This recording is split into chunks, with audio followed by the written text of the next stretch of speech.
با تشبث پرزیدنت مملکت قانون درباره تنظیم عنعنه و جشن و مراسم‌ها در جمهوری تاجیکستان قبول گردید که این سند در سمت به نظام و ترتیب در آوردن مراسم و جشن‌های ملی و دینی نقشی برجسته گذاشت. قبول قانون جمهوری تاجیکستان درباره تنظیم عنعنه و جشن و مراسم‌ها در جمهوری تاجیکستان به اصلاحات جدی اجتماعی در کشور آغاز بخشید. طلبات قانونی مذکور از جانب ساکنان شهر و دهات ترسونزاده که طبیعتاً به چنین اصلاحات آماده بودند دستگیری همطرفه یافته در افکار و آیین زندگی آنها تحولات تازه به میان آورد.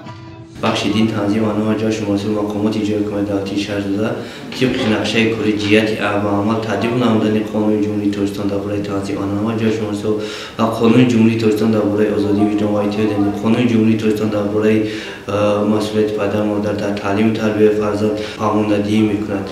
در 9 سال 2019 از 2979 توی دامادی ورزی 143 مراسم چیل و 87 مراسم واقعی گرفته شده جمع مرکه 3209 عدد رو تشکیل میده. در 9 سال 2019 در شهر تروزده 16 قانونشکنی واقعی گرفته شده که وسط شهر تروزده ایصال گرده جریمه بندی رو 57750 سومانی رو تشکیل میده. گرچند در برگزاری توی مرکه ها مردم از صرف و خراجات بیهوده خودداری می نمایند ولی هستند حالت هایی که باعث ویران شدن بندهای علایده قانون می گردد.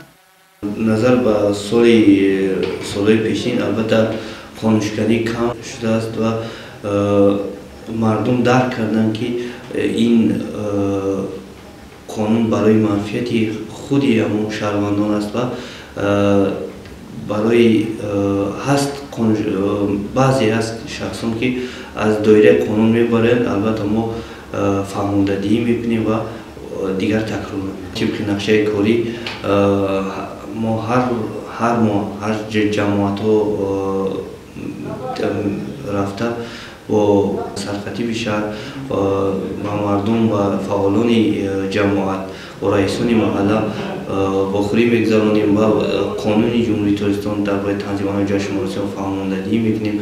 خلق مردم شهر تروزده خوب قانون را قبول کردند که خراجات برای بالا برداشتن سطح زندگی مردم و برای پس کردن کمیزاتی مساعدت میکنند. تا قبول قانونی مذکور بودند شهروندانی که از سنت‌های مردمی و ملی سوء استفاده نمودند آن را چون واسطه خودنمایی، شهرت پرستی، به دست آوردن آبرو و حتی مرتبه و مقام استفاده می‌نمودند. گرچند چنین خودنمایی و اسرافکاری‌ها امروز کم به نظر می‌رسند ولی در راه رسیدن به هدف نهایی رهبری عالی کشور که تامین زندگی شایسته میباشد باید هر یک فرد وطندوست در راه تطبیق این قانون ملی سهمگذار باشد.